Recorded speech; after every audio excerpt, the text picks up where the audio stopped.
Voilà, Moté Bandeko Balandi, Doudou Moutiri Télévision, tout côté national Lelo, rendez-vous, Abisso ya Mokolo, et ça nous toujours d'informations, et puis que l'Ukéabino, acteur politique, au bazar, centre d'actualité, voilà, on peut ça dans ma canissi, on peut ça d'informations, on attend Lelo, tous ali bon maître Fabrice Pelenge, autre Yamina Tonga Lelo, Azali cadre.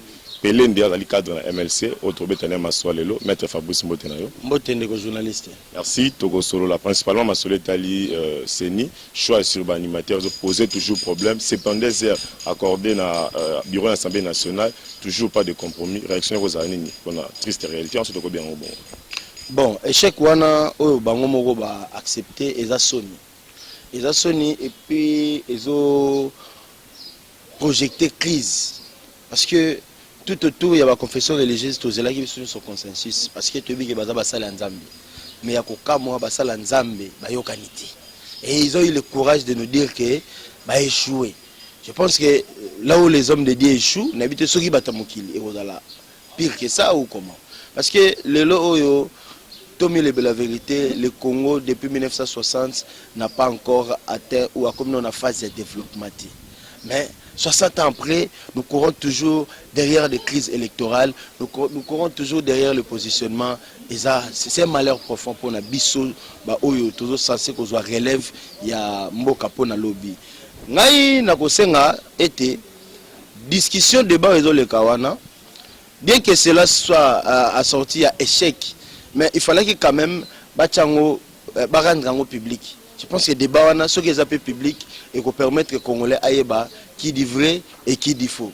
Donc na phase autoza ezaka mawa tozo constater parce que ce qu'on a mis message à Jean-Pierre Bemba président Nabiso à lobby le fait qu'il y a que dégager le non consensus il y aura comme conséquence la crise et le chaos.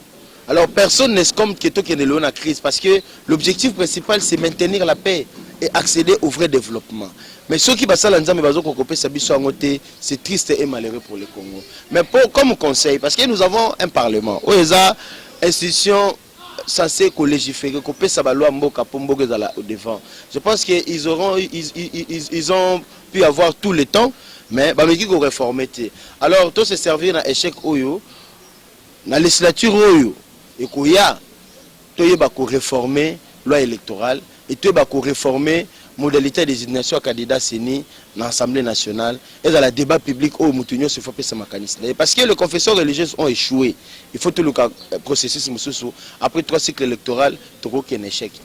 Je pense que c'est une grosse tristesse pour le Congo. Maître, dans le stade de commune, solution rigosani. Piste de pour trouver une solution. Parce qu'il y a un principe du droit qui dit le pacte à son servant. C'est-à-dire les accords légalement signés entre parties doivent être respectés.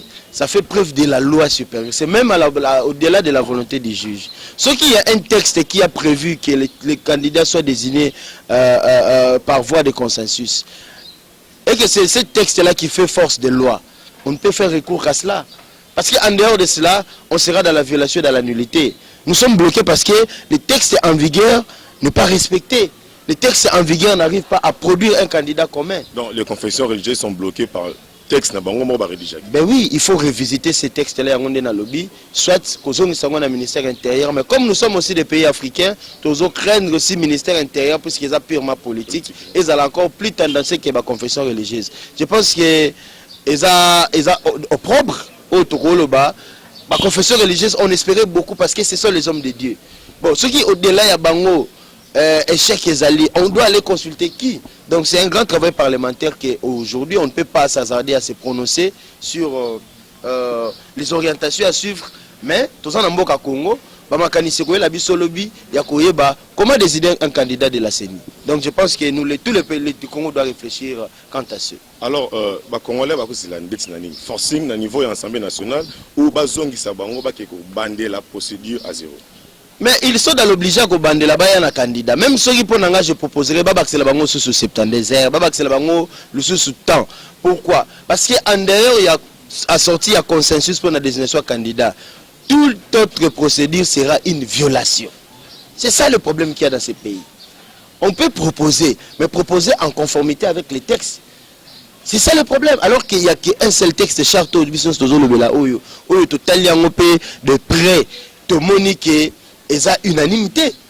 Alors, il faudrait revoir ça. Mais en dehors de ça, on fait avec ce qu'il y a. Ce qu'il y a nous oblige à ce que la confession religieuse va produire candidat d'obligation et d'imposition. Pour nous même, on pourrait escompter une prison pour ces gens-là. So, bah, échouer, bah, Kangabango. Bah, Kangabango, parce que, ben oui, parce que c'est le pays qui va en pâture. Bah, si une mission, vous échouer. Si vous échouez, vous êtes passible pour être condamné. Il faut pas Kangabino, les Dokamba, des Abéchol et tout ça. Parce que c'est ridicule. Il faut tuer les Congolais. C'est un crime. C'est un crime contre les Congolais. C'est un crime contre l'humanité en plus. Parce que qui va accepter aller dans un consensus où les cartes sont déjà distribuées? Ce n'est pas possible. Ce n'est pas possible que ce soit les confessions religieuses qui trahissent le pays jusqu'à ce niveau. Donc je pense que c'est une désolation sur vos organes Zoloba. C'est vraiment une consternation, un grand regret. Alors, c'est quoi votre lecture ou analyse tant que la population de Badjaki retard au confession religieuse Bazui, c'est une porte ouverte d'aglissement? Mon frère, le calendrier électoral prévoit au moins 2 ans pour la préparation élection. Mais nous sommes à moins de 2 ans. Tous à la quand même réaliste, tous à la batte. La fourchette de 2023 devient incrédule, devient incertain. Nous ne le souhaitons pas. Mais il y a des années, moi, tout le temps dans la classe 9 mois. Il y a la classe il y a 6 mois. Il y a des matière. C'est ça, nous devons anticiper les choses. Je pense qu'il y a la phase où nous sommes, il y a le crime où la confession religieuse va étaler à la face du peuple, c'est honteux. Et ça mérite une sanction. Pour moi, je propose la prison. Voilà, réaction à Maître Fabrice, ça engage que lui, il a idée. Maintenant, deuxième dossier, ils ont sujet bien qu'il y ait la page déjà belée, bien qu'on ne confirme pas jusque-là. Peut-être report déjà, il y a plénière à l'élo. Bon, tout ça, on a dit. Le ministre devait répondre aujourd'hui à la question des députés. Alors, Moutounes Ali, la question on va poser qui est la charge. Est-ce que vous attendez la réponse meilleure à la question ou bon, déjà, Ram, c'est clair à définir que c'est de l'escroquerie politique. Parce qu'au moins, un pays sérieux, et tout pays sérieux dans le monde vit avec les taxes. Mais que faisons-nous avec ces taxes-là? C'est ça le problème. Le fait pour le ministre tergiverser, aller même évoquer la gratuité, ça consiste de l'insulte. Ça consiste de l'insulte pour le peuple congolais. On sait voir clairement que le ministre ne sait pas ce qu'il fait. Et aujourd'hui, on parle enveloppe il y a 250 millions de dollars. Où est parti cet argent? Vous savez, en France, le président Sarkozy a instauré une taxe carbone. Le peuple a murmuré. Mais quand le peuple a constaté que taxe carbone est baxé le tout salaire, taxe carbone, ils ont contribué au développement, ils ont palpable aux yeux aussi de tout le monde. Mais personne n'a été contre. Mais le long, vous volez les gens l'argent. Qu'est-ce que vous en faites? Mais ça, c'est il n'y a aucun cadre juridique où ils ont mis en place pour définir affectation. Il y a mon c'est de l'escroquerie pure et simple. Et dans un pays sérieux, quand un ministre qui est derrière un programme, un plan d'action échoue, automatiquement il est réputé démissionnaire. Donc, qui va s'arrêter, il est démissionner. Alors, on a relancé au moment qui parce que vous tombez là sur avantage. Quand le ministre dit, par exemple, ils ont soutenu la gratuité et enseignement et puis permettre d'installer site à Wi-Fi dans quelques coins. Non, mais c'est fallacieux, c'est ridicule, c'est même criminel. Ce n'est pas après, pendant que le processus s'est déjà engagé, est-ce que gratuité est se reposer sur RAM? RAM, c'est récent. C'est pour dire qu'il n'y a pas d'argument pour justifier cette escroquerie. Et déjà, partant de ces propos-là, il faut pas qu'un même ministre il doit faire la prison. Parce que ça, c'est de l'escroquerie pure et simple. Comment un ministre à hauteur nationale a gagné sa peuple sans soubassement? La gratuité a un programme. Est-ce que dans le programme de la gratuité, on avait évoqué le RAM? Donc voilà. C'est ridicule. Nous sommes dans un pays où les autorités ne sont pas responsables et ils méritent la prison. Voilà, merci beaucoup, maître. Deuxième invité. Merci beaucoup pour la présence, pour l'intervention aussi. Deuxième invité, c'est M. Claude Molicho, le kabyliste. Journaliste, je suis toujours proche de Joseph Kabila Kabange.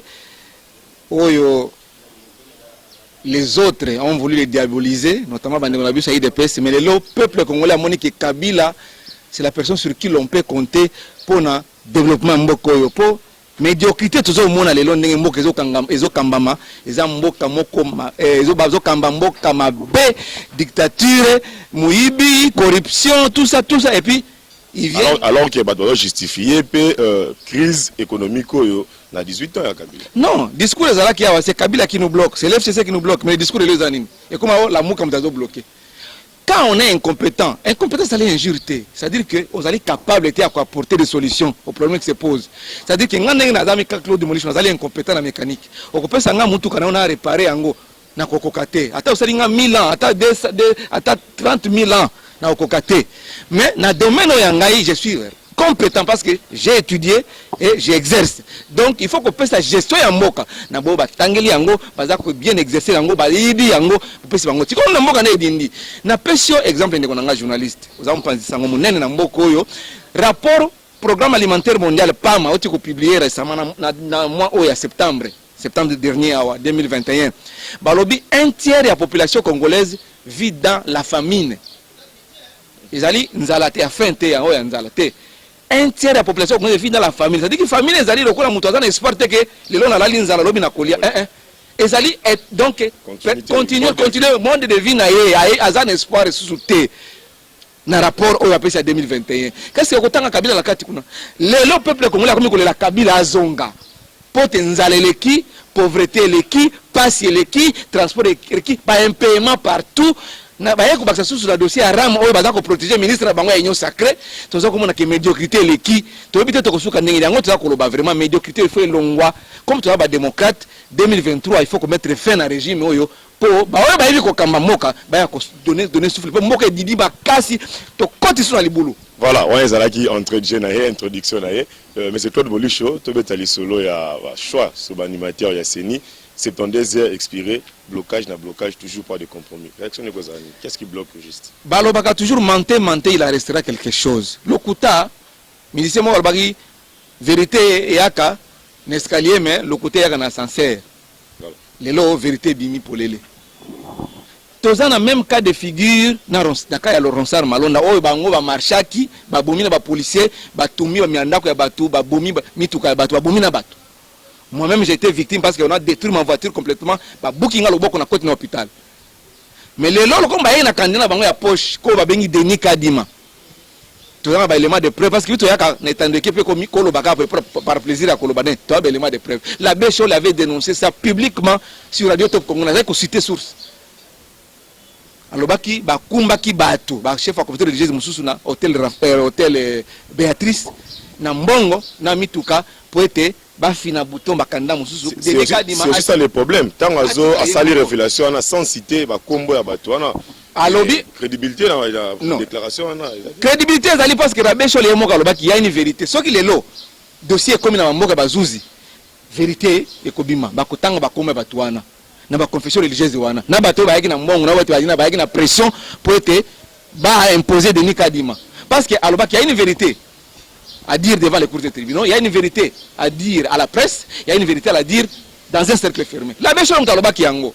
C'est-à-dire que la plénière réunion sur Salamaki na 5 ans dans le cadre de 8 confessions religieuses pour parvenir à désigner candidat président à Seni, ils allaient enregistrer.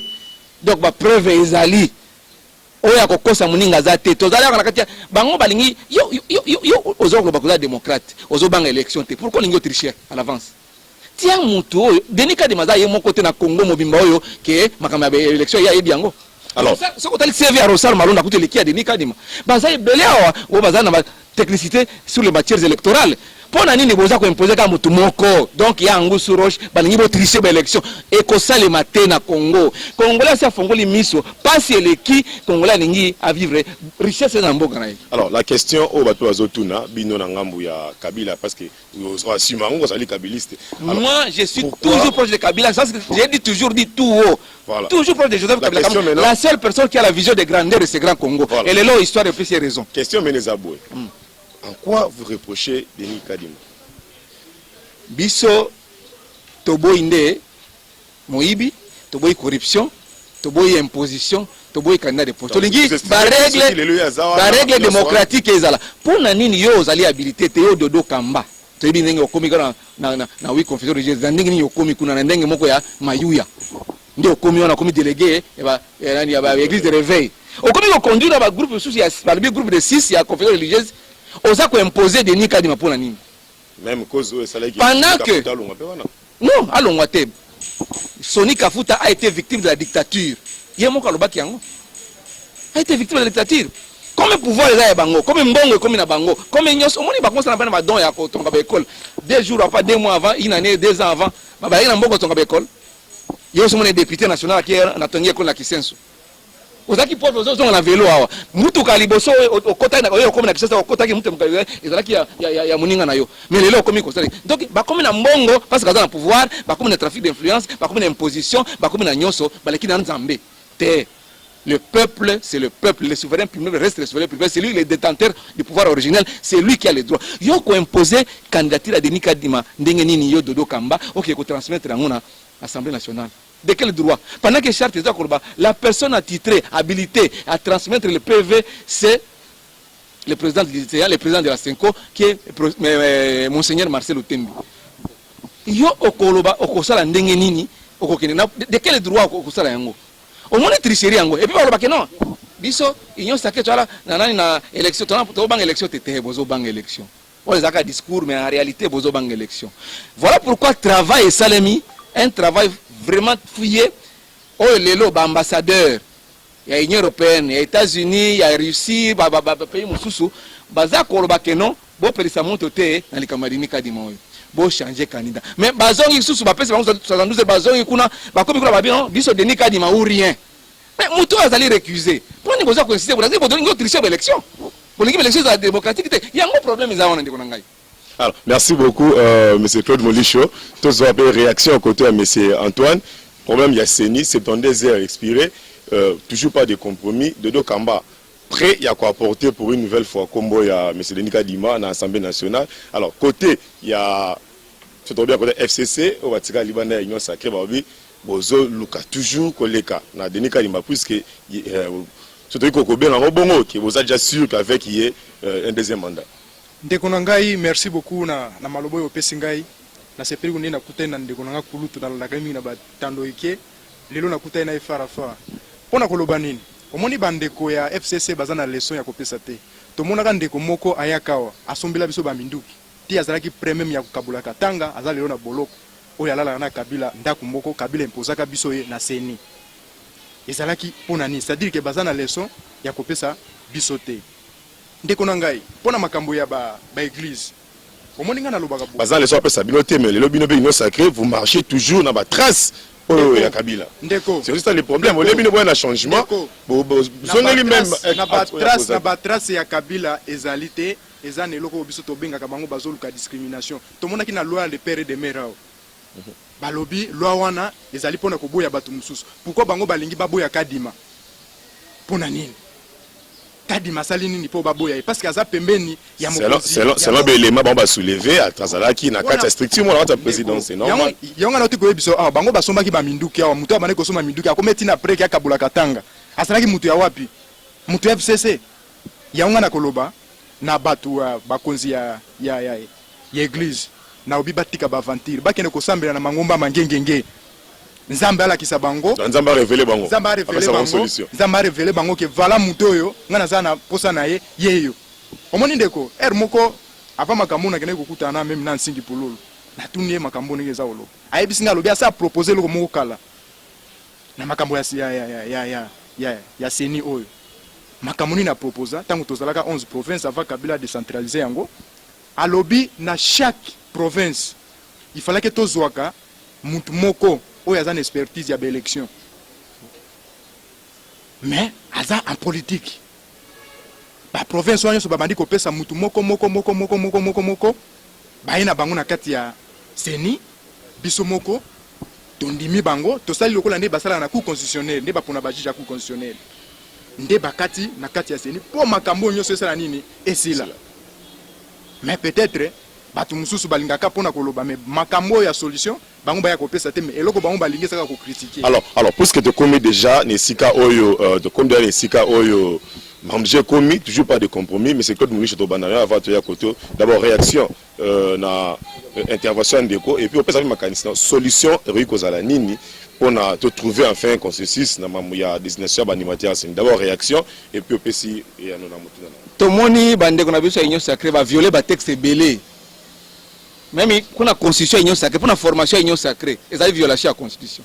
On n'a jamais vu dans un pays dit démocratique, beaux en majorité en plein mandat. Tout le bas qui avant que tu passes à l'Union sacrée, que baza ko corrompre les députés au long de FCC, pour battre l'Union dans l'Union sacrée, pour battre FCC. $15,000, même député moi Kalobaki, pas des députés mi balé balobaki comme preuve. $15,000 au PCM pour aller au FCC à côté de l'Union sacrée. Député na Azuna n'a pas dénoncé. Oui, Azuna nous parle bien ça monga mboka à cause de yango. Les lois ba service sur rame sous député na dénoncer les sous abus les escroqueries même la présidence de la République baza impliqué dans dossier ramona.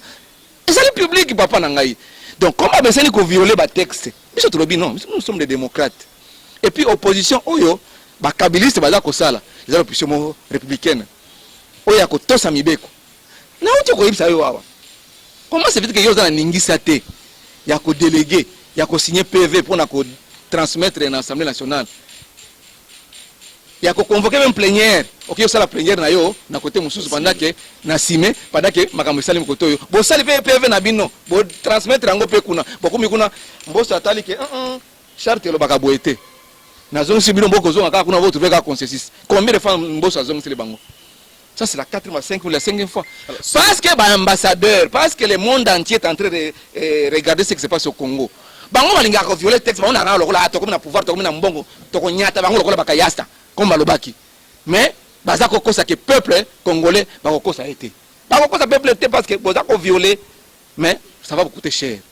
Les autres robi boy, Denis Kadima, Kazadi.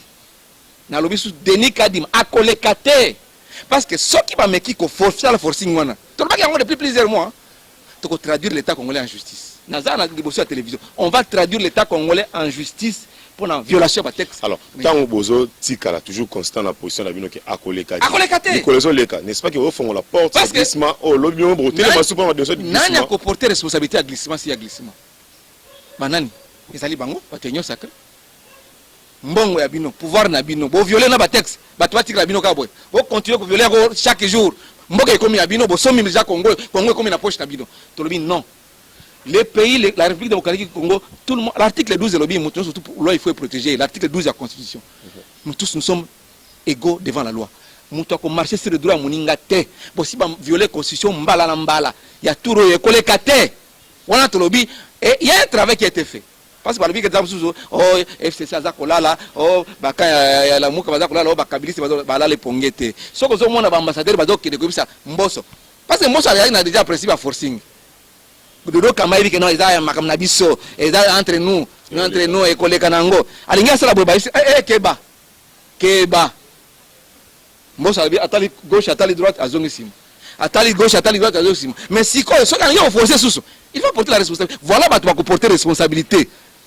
Ezala ya glissement, ezala ya nani ya élection truffée de. Merci Claude Molicho. Monsieur Antoine Tosom c'est pas nayo. Monsieur Claude Molicho, solution pour le lobby Denis Kadima akoleka te. Est-ce que vous avez déjà glissement nayoki na buka ina koseka nayoki ndeko nanga lobby toza ko violer ba constitution, toza ko violer ba mimbeko. Yonga na lobby. Ce qui vraiment constitution ezalaka moi si na moment ya Kabila massa kufa na viol. Kabila viola constitution banane bandeliti souka. Bakomati na niveau que les chefs de l'État restent en fonction jusqu'à l'installation du nouveau président élu. C'est l'une des dispositions de la constitution, c'est normal. Ouais, bango, même si à quoi on a 30 ans. Kabila a organisé les élections dans ce pays. Même 30 ans. Mais pas dans le délai. Pas dans le délai constitutionnel. Après 2 ans, il y a 2 ans. Ndeko nangai yebisangai banda ba élection Kabila organisa yebisanga président moko ya Seni oyo bato bandima e ata moko soit to église catholique andima e ata moko azate donc on le kana forcing ata église catholique na ese baboyi to ko le ka toujours to imposer de nika dimepe on a tozana ba bengi tozana un état laïque tozana ba église ebele tozana église catholique te tozana église protestante tozana ba église ebele baza 8 bokena vote si baponi oya bango bino de boponi mais toi na pays démocratique. Mais Charles le lobby qui est déposé rapport wana eza toujours ce qui président c'est le vice-président alors que Dodo Kambaza ni président ni vice-président ndeko ngana ebisio na obi tozana o ba bengi en état de militaro caporaliste te oyo bango bakoloba alléluia biso tolobi amen te. Il faut accepter la démocratie. Au église catholique azako justifier 40 000 smartphones au européen ba pesa bango et moi nate yango za komona lelo pona ko justifier elo wana za ko continuer ti lelo ezako kende tango boza ko tangila biso ba ambassadeur oh balobi boy ndeko na ngai na États-Unis balobi John Biden atisaka ba election nan ambassadeur ni amupi afungola mbanga na ye nani John Biden nani akoyaki nani komona nani Donald Trump atamboli mokili mobimba bo bandela ba irne bo sala nini ambassadeur nini osoyoka alobi ke il faut to bandela pourquoi RDC parce que toza 70 années ba obinga toza état faible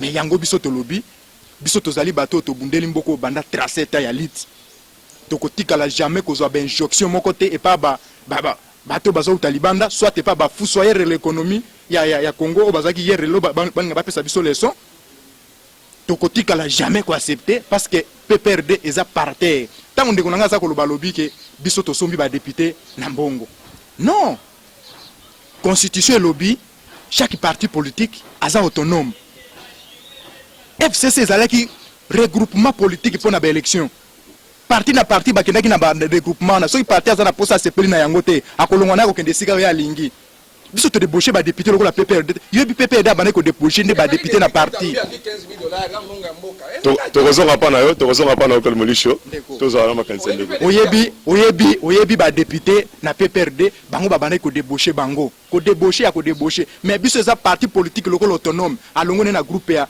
FCC ahena na union sacrée non ko kende ko débaucher ba député tango ba député ya PPRD balobeki bakoye union sacrée te nana débaucher bango mutu moko te batiki bango libre ne biso batiki bango libre ata moko azate mais tozui ba regroupement ba parti politique ekotaki na regroupement politique ya FCC nde bato ba union sacrée.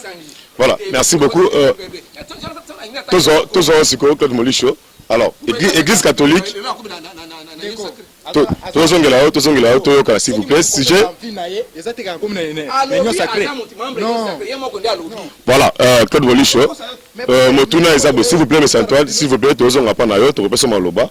Église catholique. Ah, bande pe ko télémelabino na ba tant c'est un choix ya animateur à Seni de l'eau commis panaï alors que côté à Union Sacrée Babi eza dans ses habitudes ya boya kaka ba animateur non finalement à aussi na dans la table ya boya bino le lobi commis naïe fait des fins pour se soumettre kaka na comme naïe te comme tu dois estimer par rapport à la position pe ya FCC bango balobaki bango na état de droit yango na tuni motuna o eza na sens est-ce que tu es en état de droit? Ouais, ça c'est la lecture na yo ndozo mona mama. Non, yo moko mona ka ndenge otalema état de droit to nango. Toi l'état de droit. Ozo mona dictateur. L'état de droit c'est aussi de Lokamba accueilli s'il vous plaît pardon, de Lokamba accueilli kotika rapport selon de basala ki choix de Nika Dima l'Assemblée nationale boy pe ko yambango puisque c'est pas le président tous les vice-présidents d'ailleurs nango c'est l'état de droit. Ni sans qualité. Texte ni PC autorisation. Rejet déjà il y a l'Assemblée nationale ko zongi sa baba ke ko yokana. Non, na lobby. Non, na lobby ye dodo kamba utangi texte nini de loi ou charte nini PC ningisa akene ko déposer comme ya Demika Dima na Assemblée nationale. Mon dictature française ali. Mais lokola ba visa pouvoir na bango, lokola bango baza na mbongo, lokola baza na nyonso. Alors bien ba c'est le côté to kunyata bango lokola bakanyansa akie ko déposer yango. C'est ça le problème ya Congo. Et puis nous sommes un état de droit, nous sommes de non, élection tricherie et se préparer à l'avance. Aussi au moins la compétition. Vous avez un match. Au lieu de gagner na terrain, au lieu de gagner na bureau. Vous gagner un match na terrain. L'élection c'est une compétition. Règle de jeu, les alliés de communs à combattre, c'est allez faire la partie politique de mon côté. Mais l'élection c'est tout le monde. Parce que, conscience peut ça, il y a pour cause de la candidat, il y a à cause de la candidat, il y a à cause de la. C'est-à-dire que, bien surtout, toute la règle de gestion claire et à respecter et à respecter sur le terrain des opérations, sur le terrain de compétition. Voilà la démocratie. Moi, il y a bango zandingo na te.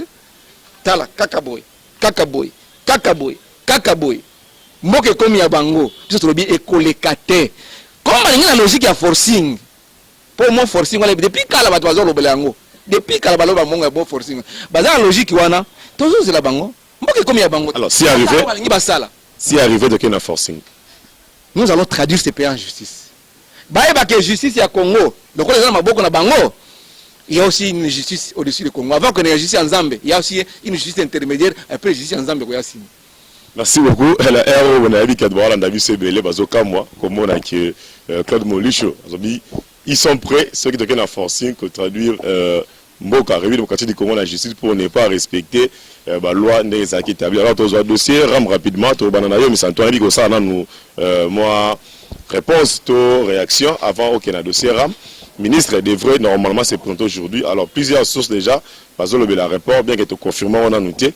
Alors, est-ce que le ministre n'a pas charge au toi qui va questionner sur ma cas, vous voyez les ministres s'en sortir devant Baeli à peu près.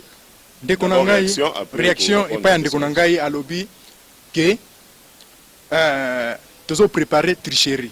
Il y a une élection. Il y a bisanga, banat organisé une élection Kabila Saleka. Atamoko. Non, on a aujourd'hui sur ça l'élection, on a dit que 2006 c'est Kabila qui a gagné, 2011 également. Même mal la catholique nous a au monde. Alors ni la volonté du peuple, ni la volonté désirée. Kabila Tekala Golekati. Mais les lois qui sont que biso toza ko organiser tricherie. Dites-moi un modèle nini batu FCC ba ko gagner pouvoir na kati ya Congo. Ba Congolais ba ça ba mieux chité pour na comprendre yo. Kabila ça na kati ya mboko yo. Jamais. Ndeko nangai pona ko kena makambo ya ram. En tout cas pona ngai soki baké kotanga je crois si mutu nangeza malamu batangi article D ya loi 014/2002 bakomona ke makambo ya ram est concerné ministre T. Parce que loi a été créée en 2002 na bato ya Kabila. Bakende kotanga loi wana. Article D ya loi 014/2002. Dans les lois qui bassent ça ko exécuter o ya kuti na mesa. Yete tango ba député a fait cesse bakenda ko gérer ko voter loi wana ba lobby makambo ya RPTC et koki kokota na ministère ya pété antiquité. Soki omonaki ndeko wana kendaki na assemblée nationale ezali kaka pona ko respecter ba député ou ba bengaki. Parce que loi wana et bandaki ko dépendre na présidence de la République ezape na mutu aza ko gérer yango. Eza lokola bazo ebisa OK nini IGF et dépendaka na ministre ya finance. Lokola batu ya PPRD bazalaka wana bamoni balobi te soki totie IGF na ministre ya finance po matata ponyo alinga abana okanga bango balobi soki totikeli kaka matata ponyo akobana kokanga biso il faut tolongola yango na kati ya ministre ya finance totie yango mwa quelque part po biso mo toyeba ko contrôler yango toyeba ko téléguider yango makambo za komona oyo ya ramo ezalaki soki ovandi okomona ba appel mo mutu abengi yo mais numéro ya Kinshasa tamusu ya Vodacom mais mutu apoto mutu abengi yo bango bato PPD babana kolia mbongo wana baboyaki kokotisa yango na PTN ça va révélation mo grave ça veut dire bata PPD baboya kotia yango nani so tango Tshisekedi aye ndenya pesi IGF Valère ayepe kopesa pe eloko wana Valère nde sikoyo eko fungula biso et ram alors que liboso bana dia ko exister obano fana pe olali pe bomoni bakati unité na ba réseau mi bien bakati nga crédit réseau mi bien ezalaki déjà échanger ka forme ba pesa yango de forme mais nakati wana ndeko nangai tozana o babengi ministre aza ko gérer kaka politique des secteurs téléphonique télécommunication tozana o babengi consommateur azalo ya peuple papa na biso nyonso arbitre na biso azali RPTC, autorité de régulation. Yene mutazali arbitre, yene mutaza ko gérer eloko wana. Soki ba député bako bengisa na assemblée, bako bengisa nde président ya RPTC. Mais ça structure ça na kati ya ministère non tiko yebisa yo bakabola yango na bato ya FCC. Ya ona biso na bibo ke ngotanga article 2 ya loi 0014/2002. Voilà, merci. Tous la réaction à M. Claude Molicho par rapport à dossier RAM occupé côté on a soulevé dans le ministre, ça n'a rien à voir dans ma campagne. D'abord, le ministre faut aya répondre les lots. Réaction dans les années. Je crois que Yolanda qui plénière ya interpellation au ministre. Na ba député la bango oyo bazwaki mbongo parce que zalinga était député moko ya mwasi ntolobaki ke mbongo etambolaki avant plénière wana. Ndambo bazwaki omususu bazwaki mbongo wana te. Na ba député bazwaki mbongo, ils sont contre la taxe. Et ça toute taxe était d'aller imposition moko boye qui ne cadre pas avec la loi. Il n'y a aucune loi qui réglemente RAM. Balobaki là pour repérer, so ba ibi téléphone chombo na yo okoloyi boko repérer. Yeb sanga chombo combien basi ba récupérer puis bazoyi ba victoire partout on a rompo ngaba. Na ipende même na kitambo. Basi ba récupérer combien bazon se na ba propriétaire ba téléphone wana ba RAM. C'était ça l'objectif du ministre Alobaki, verbalement. Mais aïe, c'est ce texte. Batuna qui est, là, c'est ce mobeko et autorisé au imposé bateau. Taxe RAM. Azana ngote. Oh, boy, nakoya nango. Oh, eza boy. Oh, eza yeko soutenir gratuité. Oh, azangi argument. Ndeko nangane ngazolo bawana, aïe tata mususu mboka ndenge tambola kate. Un ministre, c'est celui qui est responsable de son portefeuille ministériel. Voilà pourquoi va interpeller. Parce que poste, téléphone, nouvelle technologie de l'information et de la communication, ils allaient dans Maboko ya qui basse à Maliba, Augustin. Voilà pourquoi va interpeller. Vous comprenez les Konangai? Il faut que Baneng Nimboke Tambolaka. Et ça, par plaisir, car pour ça, plaisir, les députés n'y a qu'à répondre d'un lobby rien. Il faut que Baneng Nimboke Tambolaka. À comme il a Azangi argument. Taxe RAM est banni depuis un ennemi. Bango ba yaki balobi ba gratuité. Gratuité kuto ezate. Et banaki depuis un ennemi. Parce qu'il y a le baki taxe RAM ne sungi gratuité. Ils ont accompagné gratuité et puis ils avaient qu'on permettre de faire un site ya wifi na quelque point. Avantage aux alliés mais pourquoi nous sommes toujours contre yango? Non, kende na unikin, kende na ipen. Parce que on a ne balobi ba tchaki pour na ba étudiant batanga malamba sala ba recherche avant malamba. Kende tala soki bazana wifi lelo. Ceux qui ont la connexion, qui ont vraiment accès à Internet. Voilà pourquoi les députés ont dit que c'est une escroquerie d'État. Les alliés ont été députés, mais lobby c'est une escroquerie d'État. Dans Molière, en tant que papa Nembalemba, député, même présidence de la République, les alliés impliqués. Dans la télévision, on a invité sur la zone, dans le monoconi, ni poye ayoka. Ayoka déjà, comment la bazoka, bazolanda. Bah député, bah la preuve. Abi le président Mosso so nyo protéger ministre akade nyo sacré. Mosso bi kosimba kuna te zali biso na biso alinga retire kutu parole na député za koloba. Député Mosso bi ke mbongo etamboli awa po bato bakanga munoko. Po pouvoir comme na bango, mbongo ekomi na bango, nyo seza ya bango. Voilà. Abi député ba ngiba mama moi si wana ya député Mwamba. Ba ngiba ba beta ina balandi etina tribune atana droit ya parole te mutaza koloba na devant la plénière oyako menacer. Au moins démocratie oyo baloba ki biso to wana ba démocrate ba memeli biso kati ya mboka médiocrité toloba te. Voilà, merci beaucoup Bande Walandi. To comme nasuka il y a 30 secondes plus de TV Zangunga. Je crois que na PCA loi akende kotanga. Loi wana komona ki sana kati ya ministère wana. Soko otali loi wana za créé le 16 octobre le 16. Voilà, merci beaucoup. To comme nasuka Code Molicho de Antoine. To comme nasuka s'il vous plaît, na des annoncer émission. Merci beaucoup. N'a retiré nos paroles. Merci. Monsieur Molicho, s'il vous plaît, n'a retiré nos paroles. Monsieur Antoine, toko sur la droite, sur la quoi d'hôtel Makuna après émission. To comme nasuka Bande Walandi. Yeah. Kuiba benité na azana passe déjà. Salaire ezate ba impayement partout. Oyo kolonga susu ba taxe ram na ndako. Sans loi. Moi na kati ya taxe wana. Biso tout oza contre. Yo poza contre. Na za contre. Mais te na défendre amote. Na zolo bande ke ministre aza na habilité ya ko répondre oyo oki babengisa nde oyo aza ko gérer APTC. Voilà, tokomi na suka mais c'est Claude Mulisho, merci pour la présence na yo. Merci également M. Antoine Ndenge tokuta na tongo lelo. Merci na bien bolandi biso sentir tension za likolo, mais nous espérons que le ministre a ko ya na ba preuve nyonso justificative pour que a convaincre ba député.